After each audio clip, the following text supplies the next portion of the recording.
আসসালামু আলাইকুম। কোদালকাটি ঈদগাহ ময়দানে ঈদ উল আজহার নামাজ আদায় করার জন্য যাবতীয় প্রস্তুতি গ্রহণ করেছে ঈদগাহ কমিটি। আমি এখানে ঈদগাহ কমিটির সভাপতিকে আমি পেয়েছি।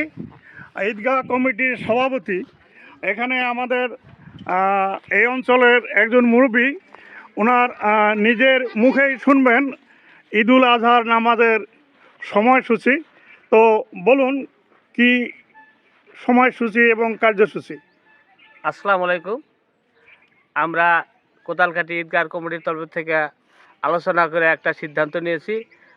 আগামীকাল যেটা ঈদের জোহার নামাজ হবে সেটা সকাল 8টার সময়, 8:30টার সময় আমরা সবাই আলোচনার মাধ্যমে সময়টা নির্ধারিত করেছি।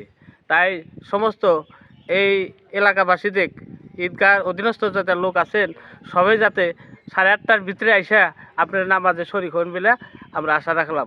ধন্যবাদ। তো শুনলেন ঈদগাহর যাবতীয় প্রস্তুতি ইতিমধ্যে সমাপ্ত হয়েছে। এখানে মাইক সেট অলরেডি এসে গেছে। এখন কিছুক্ষণের মধ্যেই আর অন্যান্য যে সমস্ত কার্যসূচি আছে প্রস্তুতি সম্পর্কে নামাজ আদায় করার জন্য এখানে নির্ধারিত সময় সূচি উনি ঘোষণা করছে। ঈদগাহ পরিচালনা সমিতির সভাপতি মাননীয় নিশান আলী সাহেব, ওনার দায়িত্ব আছে একটি ঘোষণা দেওয়ার। উনি প্রতি মসজিদে ইতিমধ্যে ওটা এলান করেছেন। তো আপনারা সবাই নির্ধারিত সময়ে এই ঈদ উল আজহার নামাজের আদায় করার জন্য সকাল 8:30 বাজে এখানে আসবেন। সবাইকে ধন্যবাদ।